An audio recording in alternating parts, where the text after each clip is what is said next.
Get your hands on a Subway steak melt. Try the irresistible Big Philly cheesesteak or tender, juicy steak and cheese. And don't miss out on the unforgettable steak, bacon, egg, and cheese for breakfast. Subway steak melts. Melty goodness made irresistibly delicious. Subway. Eat fresh. The BS Report is a free-flowing conversation that occasionally touches on mature subjects. First of all, This is the BS Report with Bill Simmons. it might be cool, I don't know. And if it's not, I don't The care. BS Report with Bill Simmons. Bill Simmons works for ESPN. He's also named the sports guy, and he writes a comical sports column. He must be a popular dude. The BS Report. It's got a real dirty sound, like a rusty steak knife cutting through a well-aged steak. Now. Here's Bill Simmons. Welcome to the BS Report, a sunny Wednesday here in Southern California, and not in Houston, Texas, where Matt Leinart is apparently going to have to take them to a 2 seed. On the Subway Fresh Take hotline right now, we like to have him every once in a while. He's one of our favorites. He works for NFL.com, NFL Network, and Inside the NFL, which I think they're taping today. And now he's here right now. Mike Lombardi, what's happening? Not much, Bill. Just got done taping it, so we're all good. Oh, you're done? Yeah, we kind of been speeding up a little bit. So we've been getting done around 2 o'clock, which is early for us. Typically it would go to about 3:30, but we're moving. We're picking up the pace. What's the biggest story right now, in your opinion? Well, I think Houston, obviously, losing their starting quarterback, Matt Leinart, sitting there, getting his opportunity to come in. They're a good team. They've got an opportunity to win the South, and we'll see what happens moving forward. I mean, they've had 2 devastating injuries, and they've overcome the first one in Mario Williams. Brooks Reed has played really well for them outside. Their defense has played much better, and now can they overcome this other injury? And it's going to be a little bit more difficult to do.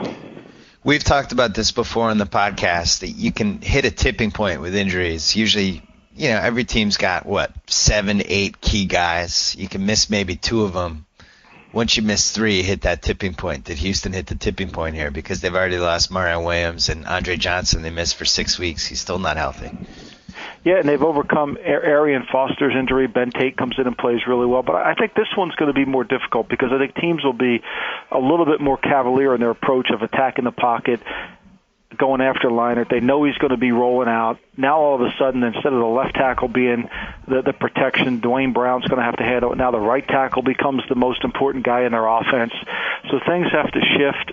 Getting Johnson back certainly will help, but I think the pressure is going to be on Leinart to be as accurate as Matt Schaub was. I mean, that's really difficult to do, and this offense was going. I mean, the key to what they've done this year, Houston, other than last year, where they were, I believe, 24th in the league in first quarter points scored, is they're one of the best. They've scored 80 points in the first and second quarters. They've jumped on teams quickly, which has allowed their defense to rush the passer. If they don't do that, they're going to play outside of where their strength is. Well, our guy Bill Barnwell in Grantland wrote a thing about, don't count out this Matt Leinart thing.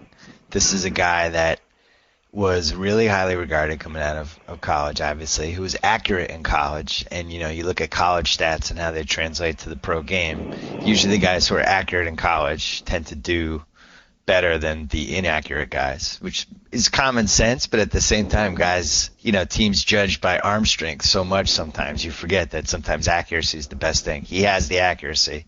Then he goes to Arizona. The Kurt Warner thing happens. He's basically playing with a rejuvenated Hall of Famer. Now he's a career backup. Could you make the case that maybe he could be a late bloomer here? Well, I think it's going to depend on how much willing he's able to stay in the pocket to drive the ball up the field. I mean, accuracy was just one of his problems. I mean, he was the king of the check down in Arizona. He refused to work the ball up the field. So even though, accuracy was an issue, his eye level was way down. Now, is he going to be more comfortable? Is this running game going to help him? Can he get some easy throws and build his confidence, which is typically what the Houston offense gives him? So there's a chance because offensively they're so quarterback friendly there that it could work, but he's still going to have to make 3 or 4 throws in a game. They're going to have to be perfectly thrown in tight situations, and that's going to remain to be seen. You're not going to beat the good teams, the Baltimores, the Pittsburghs, although they beat Pittsburgh this year. Those good teams, you're not going to beat them with just going out there and running bootlegs and nakeds the whole game. Right. Well, could you make the case that maybe Schaub wasn't that good. Like, when I did my QB power rankings, I think I had him something like 12, something like that. I mean, he definitely wasn't one of the elite guys. He's definitely good. His stats have been there. He threw for 4,700 yards 2 years ago. He was on pace for over 4,000 this year. Doesn't turn the ball over a ton. He's definitely had some end of the game issues, that I think we've all seen in crunch time. He's made some shaky plays, all that stuff. Could he have been succeeding partially because this offensive line was so good and because of their running game? I mean, wasn't that two of the big factors for him? Well, I think the running game is the single most important factor, and how they run block and how they're able to get to the second level, and they really put a lot of pressure on defenses because of the bootlegs. The backside of the defense rarely can really come up the field or can go down the line. They take the quarterback almost blocks somebody on these bootlegs because they've got to account for him moving out of there, and he does a good job with his play fakes. And he's very accurate on every single level. Now, we know Matt Leinert's not accurate. The ball tends to sail on him, especially if the pocket gets a little dirty on him, and he's got to drive the football. So, I mean, look, the way the Texans are going to win, they're going to win with their defense, with their running game, and they're going to hopefully treat Matt Leinart as if he's not going to beat us. We're going to manage him correctly and not put him in a situation where he can cost us the game and turn the ball over. That's going to be the key. And when they play the better teams, again, he's going to have to come out of his shell. I think they're going to need to work up to it. 6 games, their schedule isn't that difficult. I think they can work their way into them and get them some confidence. Matt Schaub was a 500 quarterback. We got to mention that too. I mean, I don't know. My gut is telling me that, maybe you can't count the Texans out yet. If they had lost Tate and Foster at the same time, I'd be like, oh, my God, what are they going to do? This seems like it's still salvageable. And also, when you have a running game that is that good and you can put the quarterback in a position to not really hurt you and he's only making plays out of a position of strength. I don't know. Maybe it's doable. I'm just rooting for the chance to bet against Matt Leinart in a playoff game. So please at least tell me I'll have that, right? Oh, I think you definitely will. I don't think they can. I think they've got a 2-game lead on Tennessee now. They've got a fairly easy schedule. I mean, look, they have Indianapolis again. They've got some easier. They play Jacksonville when they come off the bye week. So. I think they're going to have to prove. Now, the key is going to be is how good is their defense. We saw them against New Orleans give up over 40 points. The Baltimore scored 30 on how good is their defense when they play against a good offense. Pittsburgh only scored 10 points on them. So their defense is much better. They're rushing the passer much better than they did last year, and they're playing more physical than they did last year. So it's going to be interesting to see. The key for Matt Leinart, before you break out the champagne and celebrate him when he loses a play, he can't play from behind. He's not going to be able to play from behind. The Texans must continue to keep the pace of scoring in the first and second quarters. Well, the one thing, they have Tennessee the last week of the season. Tennessee's only a game and a half behind, by the way. They have 4 losses. Houston has 3. So It's not inconceivable that game could mean something. The one thing you have to look at, though, is Houston killed Tennessee in Tennessee the last time they played. It just seems like a good matchup for them. Quick question. You passed up Leinart in 07, 06? 06, yeah, with Art Shell as the head coach. You took Michael Huff. You took Michael Huff instead of Leinart. Michael Huff's pretty good. What did you see in Leinart back then that you didn't like? Well, I thought Leinart was really a product of the system, of the West Coast system. I wasn't sure he was all in football. He wasn't really as it proved to be the case. He wasn't as committed. It was a little bit more about everything but the football. And his accuracy, especially the ball tend to sail on him. It really wasn't able to. He didn't have control of the ball on the first and second level, and forget about the third level. The receivers at SC had to make some unbelievable catches. So there was a lot of combinations that go into it, and I wasn't sure how tough he was going to play if we were able to bring him in. He wasn't a Raider style of quarterback. I mean, he didn't throw the ball really with enough velocity and up the field in terms of his accuracy to make the owner really want to pick him. I mean, obviously the guy we should have picked was Cutler. Cutler had everything about the Raiders that was symbolic, except for, we had signed Aaron Brooks, don't laugh, as the quarterback, and I think Shell wanted to go in that direction. You liked Cutler in 06. Oh, yeah. Cutler was everything the Raiders stood for. Strong arm. He ran the option. He was tough. he was everything a Raider quarterback should be, and I think the situation was the appetite to draft a quarterback wasn't in the room from the owner to the head coach. I mean, we just signed Aaron Brooks. There was Andrew Walter on the roster. You have to have an appetite to want to pick a quarterback. All right. Let's go through the division leaders right now. You tell me who's dropping out. We'll just go in order. Giants? I think the Giants are really an interesting team because they've overcome a couple things that they typically shouldn't. Their secondary is really not very good, and they've been able to manage it even against New England. And then they're not running the ball as effectively as they've been in the past, which is usually the cornerstone of what they do. And I think Eli has gotten away with some throws. The great throw he makes to Jake Ballard in the New England game, I thought that ball was going to get picked off. The play before it, I thought it was going to get picked off. And so they've been fortunate. I don't think they can withstand the Cowboys. I really don't. I think the Cowboys are the more balanced team in the East. Wow. Eli, you can't forget with Eli, he's got that horseshoe that lives in his butt, which enables him to save 3 picks a game. And Giants fans, you know it's true. Don't send me angry emails. You know about Eli's horseshoe. Dallas, this DeMarco Murray pick might have been the pick of the draft, right? No question. And now he makes Felix Jones better because less of Felix Jones means more of Felix Jones. So you're going to get a better player when Jones doesn't have to carry the team. They can utilize him in their screen game. They can utilize him in their checkdowns. What made Peyton Manning, of course, there's a lot of things that make Peyton Manning so effective, but when he would check the ball down to Joseph Adai and Adai would take it for 14 yards, he forced you to have to cover the check down. And it became a nuisance. It became a problem because now you were getting stretched horizontally, vertically, and you couldn't really handle everything. And that's what I think Felix Jones will help Jason Witten out, especially on those checkdowns where a guy can make somebody miss in the open field and he takes off. Why do you think Murray slipped to the 3rd round? I think a lot of problems with running backs is everybody thought he was a straight line guy, stiff. He had some injuries, durability issues, even though he played for 4 years there.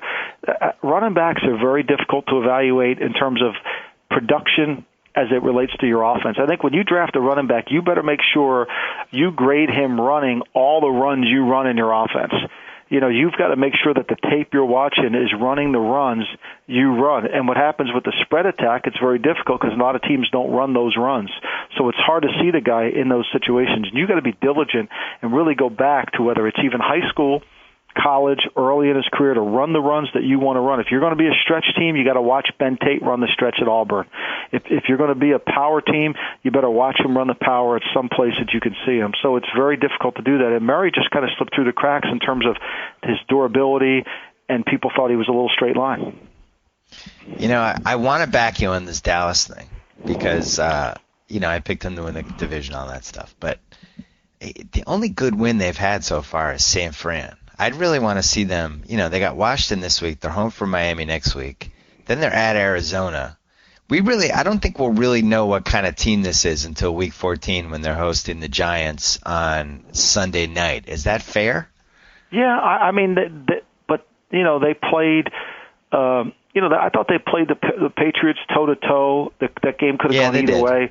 It could have gone either way. Now people say, well, the Patriots aren't good. Well, the Patriots are pretty good. I mean, you can dismiss them quickly, but they are. And I think this Cowboy offensive line earlier in the year wasn't playing as well as now.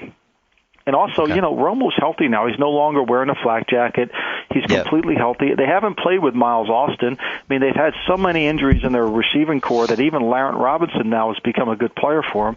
So I think they're starting to peak maybe at the right time. They have enough defensively to create some problems for whomever they play because of their ability to rush the passer.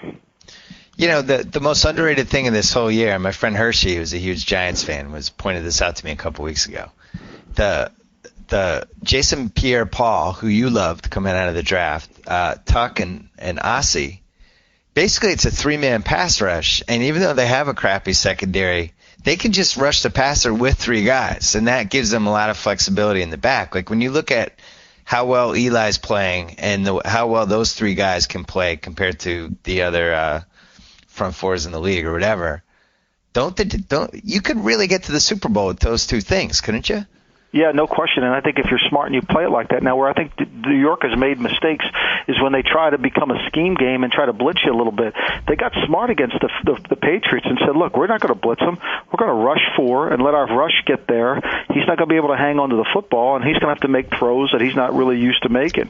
And Brady was rushed in that game, and I think that's the recipe for the Giants to be successful. Don't get into a blitz game. Don't put Antrell Roll on an island. Don't put Corey Webster on an island. Don't put Kenny Phillips in the secondary on an island. Make them have to, make them play some zone, and if you play man, give them help on top. And I think that's the right formula. And the Giants have gotten there, and I think they understand that because they can rush. When they rush 4, as you mentioned, those 4 guys, the 3 guys, and whomever they want to put in there, whether it's anyone else, I mean, they'll be really good. You had the same reaction as me. You were trying to think of the 4th guy, but you couldn't. It seems like that 4th guy just rotates. Yeah, it's a bunch of guys. Yeah, it's either Chris Canty, I think it's Lenville. It's all sorts of different guys they put in there, all big and strong. I mean, that's the thing that, where the 49ers matched up to them. The 49ers could match up to them physically. There's some teams in this league that can't match up to the Giants physically, nor could match up to the 49ers physically. And that's what, when you look at what the Giants did to the Patriots, I thought that was one of the most interesting games of the season because they basically just said, as you pointed out, we're going to rush these 3 guys, these 4 guys, whatever, and we're just going to have everybody else back, and we think we can pressure Brady and make him throw the ball too early, even just with these 4 guys. Now, that's something that could potentially work against Green Bay and Aaron Rodgers, right? No question. The formula for beating Green Bay is you're going to have to be really good up front with being able to rush 4. San Francisco's good up front. Dallas is good up front. The Giants can do that. You've got to be really good in the kicking game. You can't let Randall Cobb return a punt for a touchdown because now the game's in the 30s, and do you have enough points in your offense to score 30? I don't think so. So you're going to have to win the game in the 20s. You're going to have to be very good in the kicking game. You're going to have to be able to get some possessions in your favor in terms of getting off the field. With just 4 rushers, you've got to tackle really well, and your offense has got to be really explosive, and you've got to be able to score points. You're not going to beat the Packers 17-10. And I mean, you could basically say that the recipe for beating the Pats and the Packers is a little bit similar, right? Yeah, I mean, to beat the Patriots, you're going to have to get the lead on them. You can't let them extend. You can't let them get ahead of you because it's tough to catch up to them because they get 12 possessions in a game. For all the fanfare that the Jets talk about how their defense has always stopped the Patriots, I think if you go back and check every game that they've been there, they've pretty much gained 400 yards every time they play the Patriots. Every time they play the Jets. Yeah. So it's been turnovers more than anything. And if the Patriots hold on to the football, they'll move it on anyone. They'll have their bumps in the road and they'll do some different things, but I think that's the formula you got to be. Put pressure on the quarterback without having to blitz is always a great recipe for success. You sold on New Orleans? No. I mean, when you watch the New Orleans tape against Atlanta, against St. Louis, it's really obvious that you can run the football on the outside against New Orleans Saints defense. They're very simple. I mean, they blitz you and they do some crazy things, but they're a cover 1. They'll play some cover 2, and then they're really simple in terms of getting into the rhythm of what they're doing in their secondary. They know their corners really can't make a lot of plays. And again, they're like the Patriots. They have to build the game up with their offense. They've got to score. That's why they're so insistent upon running the football. They want to reduce the game as much as anyone because they know that if their defense is on the field for too long, they're going to break down. And so I think that's the problem they have. And when you can force the Saints into an all-pass game, which is hard to believe, when Drew Brees has to throw him more than 40 times, you got a better chance to win than if you let him have balance. And you've never really liked Atlanta that much. I thought they hung tough in that New Orleans game, but that was a classic case of 2 teams that are probably not lasting more than a round or 2 who look better because they're playing each other. I'm not sold on either team. You're not sold on Atlanta, right? No, because Atlanta, I mean, they have 85 plays and they don't score any points. Yeah. I mean, and they don't make the plays when they have to make them. And defensively, I still think they're a liability. I mean, even Mike Smith thinks they're a liability because if you go for it on 4th and inches at your own 29, you're really not. Now, people say, well, your boy Belichick, he did the same thing. No. Time out here. Belichick did not do the same thing. If Belichick gets the first down, he wins the game. If Mike Smith gets the first down, he just gets 3 more plays. Bill Barnwell and I had a big argument about that on email yesterday, which we probably should just run as a blog post. Belichick wins the game on 4th and 2, Atlanta, if they get the first down, it's first down from their own 31. They still have 45 yards to go to score the winning. It just made no sense to me. All they gained by taking that huge risk was 3 more plays.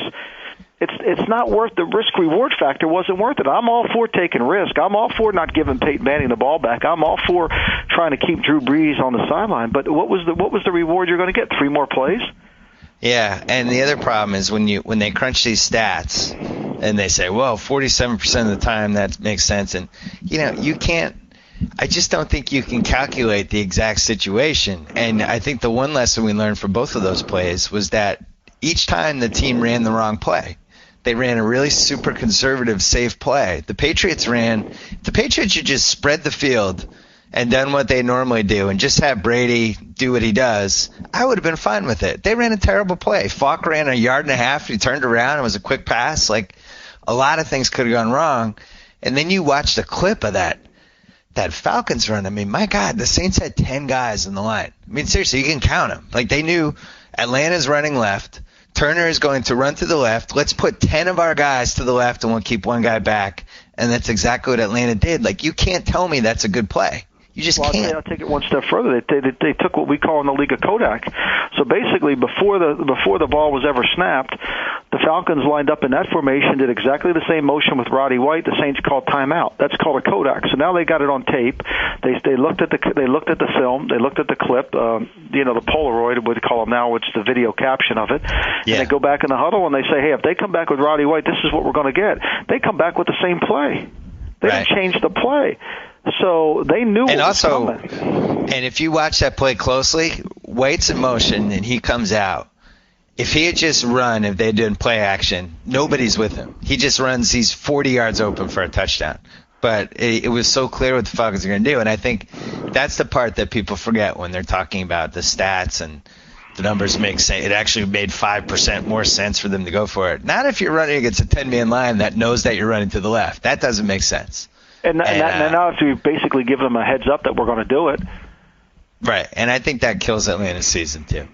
That's the other risk, is that if it doesn't work out, the collateral damage from it not working out is just not worth it, in my opinion. Do you think it's worth it?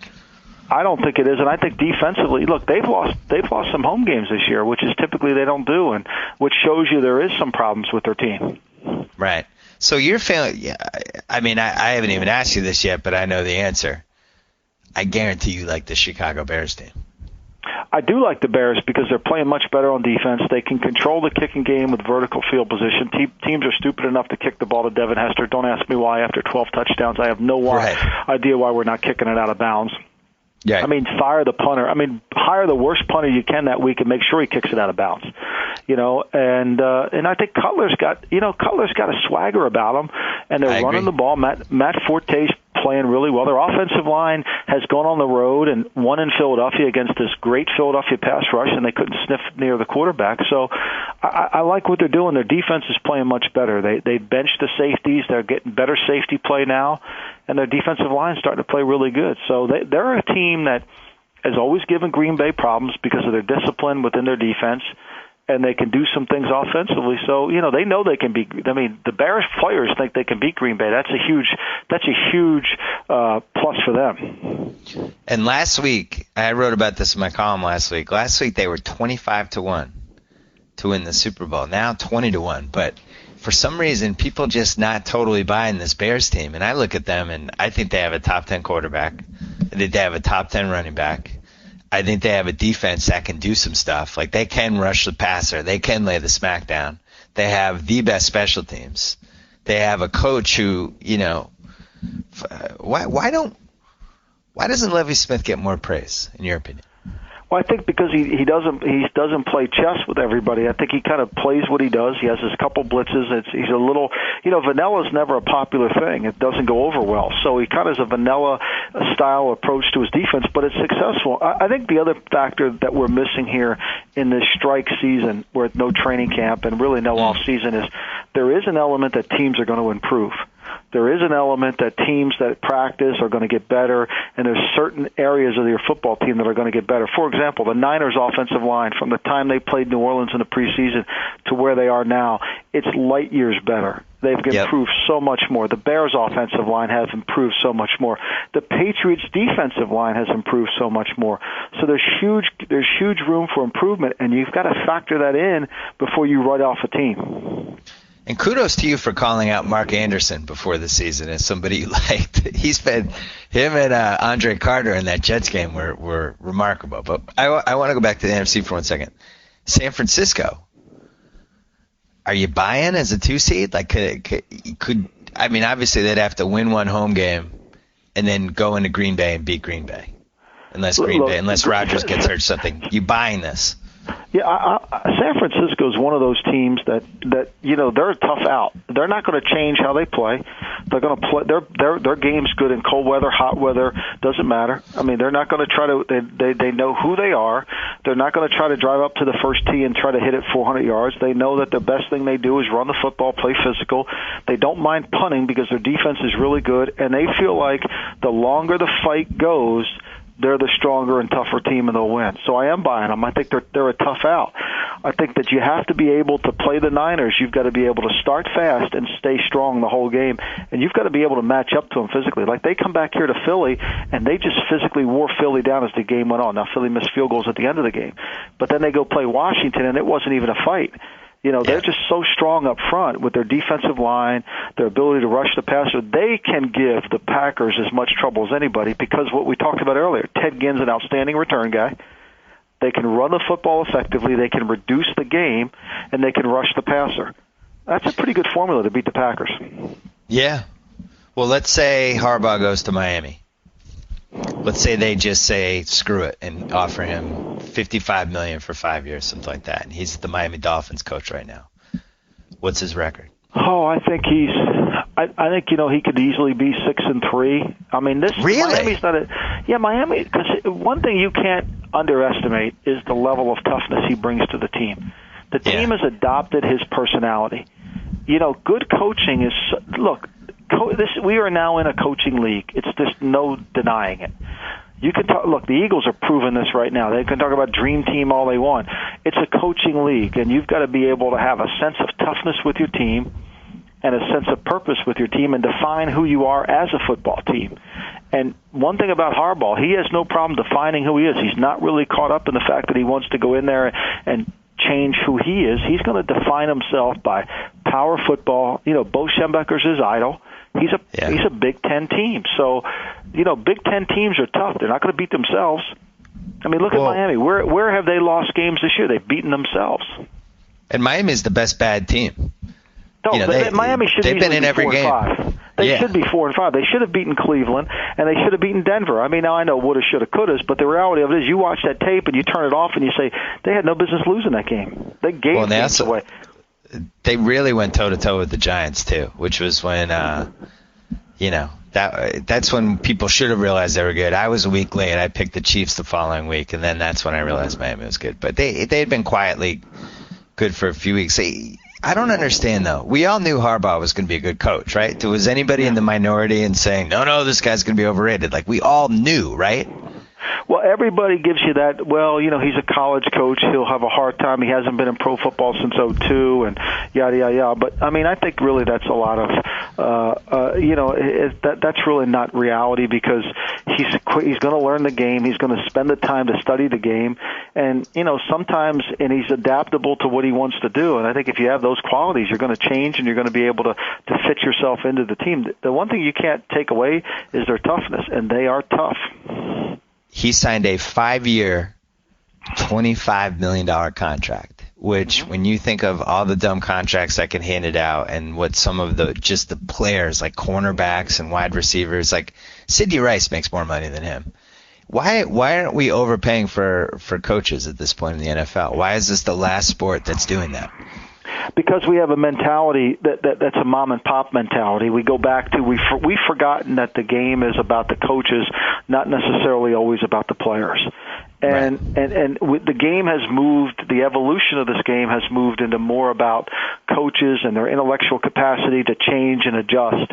And it's a hard time. I mean, for me, if the cap's at $125 million, your head coach should be worth. Now, there's some that are getting paid that aren't worth it, but they should be worth a percentage of that cap. I mean, if your cap's 120 million, shouldn't you think your head coach is worth 10% of your cap? He's coaching the whole team. Right. You know, there's a mentality in the league that doesn't prevail.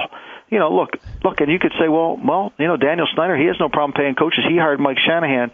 Yes, I understand that, but I think you got to make sure you're getting somebody. Not that Mike may not be the right guy, but you got to make sure what you're getting. Pick 2 playoff teams for me out of this group: Giants, Cowboys, Falcons, Lions. Giants, Cowboys. Yeah, I think so too. We're writing off the Lions, right? Well, here's what the problem with the Lions. I think the Lions are one draft away from being a really good team. They don't have a running game right now, and they're too one-dimensional, and they're now a run-and-shoot team, and we've seen this act before. They don't have enough physical toughness to go in.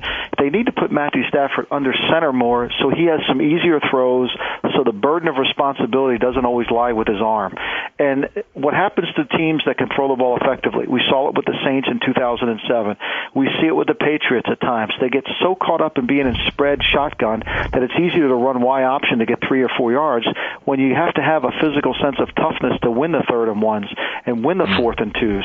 And the Lions have no running back to do it. They're trying to masquerade their offensive line. In a degree, they're a lot like the Buffalo Bills. They've had a scheme that they've kind of masked around, and they utilize it, and people have started to play that scheme, and they've been more effective. Matthew Stafford has been a disaster on 3rd down so far this season. He can't make the right throw, the right read at the right time, and so they've had to punt the ball back. And I think they've had their highs and their lows, but they really need to get back to a play-action pass, still spread you out, but have more diversity within their portfolio. He was horrific in that Chicago game. We should point out that Detroit did lose their 2nd-round pick, who I think may have solved that running back problem. Javid Best, I think, is a write-off at this point. I just don't think he's going to stay healthy. And Javid Best is a complimentary back. He's the guy that he's the Felix Jones to their offense. Less of Javid is more. And you need that pounder, and they just couldn't find a pounder. They were looking for one when they lost LaSure. They couldn't find a pounder. Who's the 3rd best team in the NFC? Chicago, the Giants, or Dallas? Or Chicago. New Orleans. I know you're not going to say New Orleans. Chicago, I think, is 3-2. So, out of all the AFC teams, is anybody better than those 3? I think Pittsburgh's really coming on. I really do. I think Pittsburgh's receivers are just fun to watch. They're explosive and they're tough to defend. It's tough to just roll the coverage to Mike Wallace now and watch Antonio Brown catch 17 passes for 200 yards. He's really become a good player. So I think Pittsburgh's really good. I think the Patriots are going to come around and be a really good team. I thought the Jets found themselves up until last week. They were playing better, and then they just kind of stubbed their toe. But they'll still be a tough out. I mean, the Jets, I've never seen their offensive line block that poorly in pass protection as they did on Sunday night. So that's kind of, for me, a little bit of a surprise. I think Houston was probably the most complete team until they lost their quarterback. And then the West, I don't really have an answer for the West. I mean, the Raiders have some nice skilled players, but I think the Raiders could easily go into Minnesota and lose this week as sure as they could win it. You look at the West, just the standings, and all 4 teams are in red in the differential category. -25, -12, -46, -77, which is never a good thing. They're all separated by a game. Are you writing off San Diego? I think San Diego is really a non-talented defensive team. I think they've had some injuries. They've lost, they thought they could get 8 games out of Sanders. They couldn't. Good luck with that. Yeah, I mean, I know I never thought that that's faulty planning, but their defensive front can't control anybody, so they can never take over the game, and offensively they've just been too inconsistent. And I think the quarterback, some of the throws he's made have been interesting, to say the least, and some of them have been his fault. And I think that they missed Sproles, even though they'll tell you, well, we're getting a great year out of Ryan Matthews. I think they missed that instant 20-yard gain. They missed that presence of explosion in their backfield, and Gates isn't the same player. And then Malcolm Floyd, for a big guy, he gets hurt every 3 plays. I mean, he's never on the field. Oh, yeah. That's the guy in the Chargers my dad's the most afraid of, and just doesn't play. He doesn't play enough. If he played, it would be fun, but he has some of the greatest hands in football. Really, people don't realize how great his hands are, but he never plays. He gets hurt so much, and that's why he didn't get the big contract out in the open market this year, because he's really. And look, when Patrick Creighton's your 3rd receiver, you have some issues. Right, and Gates looks. I know he put up some stats last week, but he doesn't look the same to me. Gates has been running like his feet hurt for the. He looks like he's out on the beach running on lava. My favorite football player, my favorite modern Patriot, I shouldn't say my all-time favorite, but my favorite of the last 20 years was the great Ben Coates. And when a tight end loses it, you can see it, and there's no going back. It's like running backs. It's like anything else. You just take too many hits, and that's it. And it feels like Gates has hit that point. And I don't think he's going to put up stats because Coates did. Coates had one more year where he was still putting up numbers, but it just wasn't the same. And, man, you look at Rivers. Rivers turns 30 next month. Where does that go? And where has it gone? Like, I almost feel like if you look at the Phil Rivers era, can you really say it's been a dramatic success so far? I don't feel like it has. Well, they've had this label of being this incredibly talented team, but are they really that talented? Are they really that good? Marcus McNeil has played in 2 games this year, the Jets and the Raider game, 2 big games, and the 4th play of the game, he's got knocked out of both of them. So they lose their left tackle, so now they put Dombrowski in there, and they can't block anybody. Yeah. So, there's some issues here. People are going to blame Norv, people are going to blame, this and that. But the reality, I think you have to look internally at where are they as a personnel team. I mean, Larry English, their first-round pick, he's on IR, doesn't play. Anton Kayson, everybody wants him to play. You want to go after him. So, they haven't really been successful in terms of finding the guys that can really help Phillip Rivers as he's getting older. Can we write off Buffalo? I think you can. I think Buffalo was a nice story, but they're not good enough on defense. I mean, how many more tip balls can you get for interceptions? I mean, you're going to run, the allotment's going to run out. I mean, can we write off Cincinnati? I don't think you can, because Cincinnati, since any other team Cincinnati was playing on Sunday Cincinnati could have won, but the Steelers took their best punch, and Roethlisberger just kept throwing the ball and moving around the pocket and just making plays. I think the Leon Hall injury hurts Cincinnati. They're a little bit like Detroit. They're probably about one more draft away from being really good, and they're going to be good for a long time because they got a lot of good young players. Well, their whole season is basically, I would say, this week at Baltimore. They got to win this game. Any chance? Look, what Baltimore team's going to show? If Baltimore doesn't make vertical passes up the field, it's an offense that I think for Ravens fans is going to come back and haunt them. I mean, you can't go into Seattle and play as badly as they do and think you're going to win. You go down to Jacksonville; those are 2 really bad losses, and then of course add Tennessee in there. Their offense really, when Flacco, and everybody wants to blame Flacco, but I'm not sure it is Flacco's fault. I mean, their design, their execution of their offense is horrendous, especially on the road. Wow, that's the first it's not Flacco's fault defense I've heard. So whose fault is it? The coach? Well, I think there's a lot of things they asked Flacco to do that isn't really good. I mean, they're really predictable offensively. I mean, they're going to run the bob play. They're going to run. They're getting 3-by-1 formation and run. I mean, you and I were watching the games. You can predict the plays. I mean, they're very predictable. Yeah. And when they can hit the 9 route with Torrey Smith up the field, then they open it up. But look at Flacco's stats. Look at the inconsistencies.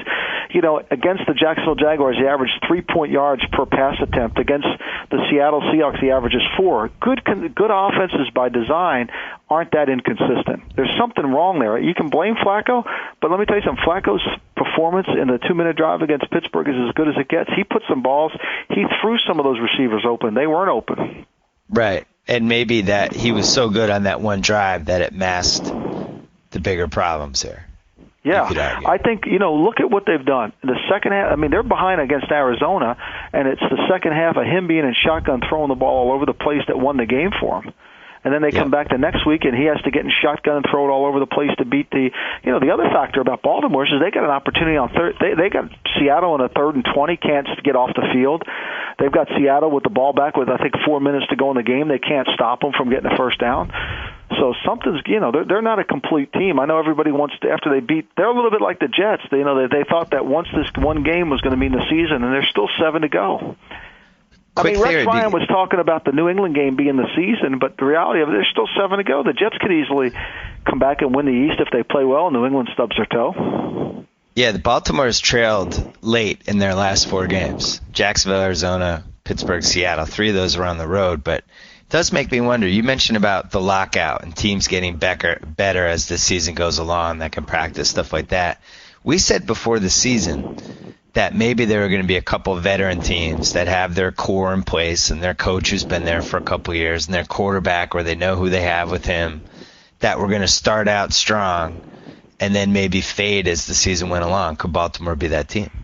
I wasn't impressed with Baltimore this summer. Then they come out the opening day and played as well. But I think Baltimore's got to be worried about their corner situation. And I think what Seattle did to them they ran it 42 times. They got 114 yards. It wasn't pretty, but it was effective. And if you can jab at them, I think you can keep them off balance and you got a chance. And look, their offense is never going to run away from you. They've had one game of explosion, and that was against the St. Louis Rams.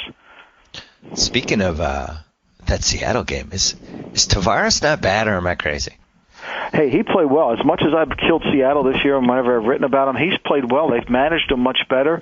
He's made some really good throws, and they've done a nice job. The offensive line is finally healthy. They lost Moffitt this week. They had to put him on injured reserve, but the team has played a lot better. Their defense now is really, their front seven of their defense is tough to handle. Red Bryant is as good a defensive end as there is in terms of the run game. Chris Clemens is playing really well. I mean, they're not a washout team in terms of their defense and their ability to run the football. So you think they could potentially, maybe get to 8-9 wins? Sounds like. Well, I mean, they're so inconsistent. I mean, Tavares could fall off the deep end tomorrow. I mean, I'm not standing on that platform, but they should beat the Rams in St. Louis. The Rams have no offensive line to really handle the power of the Seahawks. I mean, the Rams struggled in Cleveland to beat Cleveland. I mean, it was a missed 22-yard field goal. That's the only way they won the game. So, they can beat them. I mean, Arizona's an enigma team to me because I think if they go back to Cobb, they won't be as good, but they have to go back to Cobb because they paid them so much money. So, the West, even though they won every game last week, other than the 49ers, there's not a team you really like. Tebow, what's the shelf life on this? I had to ask. Contractually, my ESPN superiors said that Tebow has to be worked in any football discussions. I think it's going to end, I don't see how he gets a playoff against the Jets. I mean, Revis takes, now here's the thing that's interesting. Against Kansas City, they threw it 8 times, and every time he threw it, there was a receiver open. I mean, he just overthrew Decker twice, and one time he connected with him. But there was a receiver open up the field. I'm talking about the vertical passes. So, the Jets, you won't have that against the Jets. I don't know how he can run the ball effectively against the Jets. Where the Jets, you run the ball on them is when you do what New England does. Get them to go to nickel, get them small, and then run them in there really fast. Well, they're never going to go to nickel. They should be in short yardage the whole game against Denver. I just don't see how Denver can win the game and beat the Jets and score enough points to beat the Jets unless Sanchez has one of those days where he throws the ball to the Broncos or he gets strip sacked. The thing that was fortunate against the Patriots that nobody talks about is there was a couple opportunities for Andre Carter and Anderson to strip sack him, and they didn't get it. The ball didn't come out. Right. Well, I believe in Tebow because this thing, it just makes no sense at all. And, when you think like the Jets only have 3 days to prepare for that goofy offense, that's a huge disadvantage, right? No question it is. And look, they said Mark Brunell was practicing in Tebow. I mean, all respect to Mark Brunell. I bet he needs 6 massages at 41 trying to run around like that. I don't see how that simulated anything that what Tebow's going to do. I mean, people are bragging, well, they had Mark Brunell doing it. He's 41 years old. I mean, what's he going to do? Yeah, this is one of those games I think Denver either wins or they lose by 35 points. And there's no in between. It's not like a close game. It's like they either win or get totally blown out. The Patriots are back into that 03-04 mode of no names in the secondary. Julian Edelman's back there. I think he's going to play this week back there again. I think he may be a full-time corner. He laid out Tomlinson. That was the underrated moment of that entire game. He nailed Tomlinson, who will miss this week's game, by the way. Right. It does feel like this is when the Pats thrive. This has been the key to the Belichick-Brady era, is when people start thinking that their time has passed or this is wrong or that is wrong. That usually is when they rise up. Should I be optimistic as a Pats fan? I think the Pats are going to get better. I mean, they always are going to get better. I think they have to integrate some of their younger players. I think Stephen Ridley has to play more than Kevin Falk. I think Agreed. they've got to find another receiver, whether it's Underwood, who they signed, and they keep cutting back and forth, or whether it's Taylor Price. I don't know, but they need to kind of get their youth involved offensively and defensively. And I think you saw it. I think you won't see Gary Guyton much anymore because he's played really poorly, and they went with actually Tracy Wright in there, who played pretty well. And their defensive line is starting to play really good. I mean, look, they never have gotten that many sacks against the Jets. So, people write off the Patriots because all you hear on TV is they have the worst secondary. They've given up the most yards. Well, let's go back over the games. The Raider game's over, and I think the Raiders got 150 yards on the last two drives. There's so many games that are over that those yards pile up. They're only 20th in the league in scoring allowed, which is the most significant number, and they'll keep working that down. I think the Patriots are going to get better as the year goes on. The schedule's certainly favorable for them. There's going to be some matchups that they're going to have to really control the tempo of the game. They got to play with in front. They're not a good sit in the middle of the ring, play with you. They got to play with the lead. I think I thought they were going to win the Jets game because I just felt like the Jets were a good matchup. Because I do think you can beat the Pats doing what Roethlisberger did when you have receivers like Roethlisberger has. The Jets aren't built that way. And Sanchez, the more he throws, the more of a chance you have to beat them. Right. It's going to depend on the matchup for them. Whoever they play in the playoffs, it sounds silly, but I think it's like a boxer, where the boxer that can beat certain teams and against other teams is going to have trouble. And for the Patriots, it's just going to depend on who they play in round 1, 2, 3, whatever. Yeah, and I think the other misnomer about the Jets, I know Ryan talks about how Plexico's been so much better, and they're not better on offense than they were last year. I mean, they miss Braylon Edwards. They don't have any juice on the outside. Yep. Look at their big play reel this year. They don't have big plays. They don't make explosive plays. They don't have a one-drive, two-play, 70-yard drive. They're not running away from people. They're just trying to control the ball, move it down the field. They don't have explosive players right now on the perimeter. People are doubling on Santonio Holmes, and they're just saying to Plexico Burress, okay, we only know you're going to run a fade. You can't run away from anyone. I mean, even when McCourty got hurt and they put Antoine Molden in the game, Molden was covering. I mean, he didn't cover him on the touchdown pass, but if you watch the game and the offense, I mean, Sanchez looked over there, but there was no reason to throw it over there. Yep. I'm not sold on him. I think that let's go through the 6 playoff teams. I think the Pats win the AFC East, right? Probably. Mm-hmm. Pittsburgh and Baltimore both make it. Is that fair, or do you think Cincy could steal the Baltimore spot? No, I think Cincy will fall short. There's just not enough depth, and I think the kicking game will come back to haunt them, and this Leon Hall injury really hurts them. So Houston and Les Leinart just totally self-combust. They're in. Somebody's got to make it from the AFC West. That's not even worth talking about. That's such a quagmire. Who is the second wild card team then? You have either It'll either be Jets, the Jets, Buffalo, Cincy, or Tennessee. Yeah, that's going to be it. Well, who do you like? I would say the Jets. I wouldn't bet my life on it, that's for sure. Seems like that's wide open. And, here's what gets really important, because I don't think any of those teams are that good. And if you're the 3 seed this year, and who knows who the 3 seed will be, but, that's a pretty nice first-round game if you got to just randomly play Cincinnati in round 1 and home, or the Jets, who you're pretty one-dimensional, I think. Yeah. Has there been one player, one young guy? I mean, we've thought Jimmy Graham, Rob Gronkowski. Are there a couple blue chip guys that have emerged that have just made you say, "Oh my God, I can't believe how good that guy's gotten," or "I never realized how good that guy was"?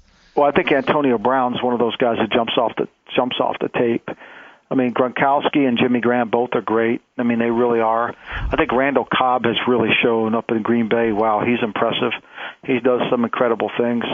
It's a league that we're starting to see more tight ends that can make plays and do some different things. But those guys. I mean, Green Bay needed another receiver like they needed a heart attack, and they got one. I mean, he helps them in the kicking game. So, right. I think Antonio Brown probably for me, because there's so much talk about you've got to draft a receiver in the top 5 picks in the draft. You can't find these guys, and there's the Steelers with Mike Wallace and Antonio Brown in middle round picks. So, and Antonio Brown's as good as it gets, And it took forever for him they basically had to shove Hines Ward aside. It seems like he could have played last week. Yeah, right? Yeah. I think they're better when Hines is a fullback at this point in his career. Yeah. So when he's in the game and they got two other receivers, he's going to do the blocking, or he's the guy that Roethlisberger's going to throw the ball to when the play breaks down. So DeMarco Murray's another player that you just sit there and say, wow, how did they get this guy? He is really good. I feel that way about Jason Pierre-Paul. I think he's a dominant player in that front. The Giants needed another. I mean, the Eagles are probably kicking themselves. They drafted Brandon Graham, and the Giants get Jason Pierre-Paul. How about the two San Fran guys? Outstanding. I mean, Aldon Smith has been, to me, I had him as midway through the month of September. I thought he was the rookie of the year on the defense. He really has been unbelievable. He's been way better than, and of course, Kendall Hunter's really run the ball. Been a nice change of pace for Frank Gore. Yeah. All right, so your AFC Super Bowl pick heading into Week 11 is? Pittsburgh. I think Pittsburgh's the best team right now. Ooh. I picked a Pittsburgh-Green Bay Super Bowl before the year, just for the record. I mean, Roethlisberger played last week lights out. I mean, he was unbelievable. Now let's find out he has a bad thumb. I mean, this Cincinnati defense is not easy to move the ball on. I think he's pretty good. Their defense, they get Woodley back, they get Harrison back. They're not great on defense, but their offense, again, there's not a perfect team in the league, including the Packers. Every team in the league has to have a complement. The Packers need to score early so their defense doesn't get exposed. The Patriots, same thing. Pittsburgh now is the opposite. Even though they're ranked where they are defensively, you can move the ball on Pittsburgh, but if their offense makes them rush all the time, you got a chance. All right, Super Bowl semi-sleeper, and I'm going to define a sleeper as anybody who has 15-1 or better odds. Chicago, Dallas, the Giants, the Jets, Oakland, or San Diego. Who do you like? I like Dallas. I really like Dallas's team. I think they're a complete team. Ware can rush. They can run the football. They're fairly good in the kicking game. If Felix Jones comes back, he gives them another dimension. I think they're a pretty good team. I think that they do some things that are really good, and I think Romo gets too much heat for when they lose, and not enough credit for when they win. I think they've kind of worked through the kinks. I think Jason Garrett's done a good job of trying to get the team tougher and make them mentally stronger. I think he's done that. I like the Cowboys. I really do. They've got some really good young players on their team. Well, you might have a Cowboys-Bears first-round matchup. Yeah, How about that? That's a tough matchup. I mean, that'll be a tough matchup for the Bears because the Cowboys can match them and they can rush the passer and create. The Cowboys secondary's gotten better too as the years gone along. And Orlando Scandrick has played really good at corners, the nickel corner. He's played better than Mike Jenkins has, and they're better off with him when he starts instead of Jenkins playing. I'm with you. I think the NFC is better than the AFC this year. I really do. I haven't looked up the AFC versus NFC stats, but just seems like, man, when Chicago's your third best team, I really like that Chicago team. And I think they have an identity. I think they know who they are. And I think Cutler's been secretly really, really good this year. And just people don't like him and they're not going to give him the credit. But, and then you think like Dallas could be your fourth division, or Dallas or the Giants could potentially be your number 4 seed as a 10-win division champ. Like, that's a pretty good conference. Anyway.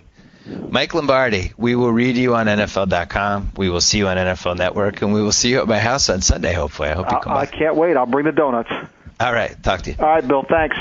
One last thing. We taped a 2-part podcast with Rick Bucher and Mark Stein that ran yesterday. If you missed that, check that out on ESPN.com's Pod Center or iTunes. And also, great stuff on Grantland.com this week. It always makes me uncomfortable to pimp the website, but Michael Weinreb's Penn State piece, I thought his last 3 have been really spectacular. Jonathan Abrams wrote a big piece about the killing of a female basketball player that he spent probably 7 to 8 weeks reporting and researching and the whole thing. And then we have Chad Harbach, who is probably the hottest fiction author in America. He wrote about the Brewers. So some unique stuff on the website this week. So check that out. We will see you on the BS Report Around the Road. So I get to sign off. Whoa! Thank you for downloading the BS Report with Bill Simmons. Too much fun. Check out more podcasts at the iTunes Music Store or at Pod Center at ESPNRadio.com. Peace out.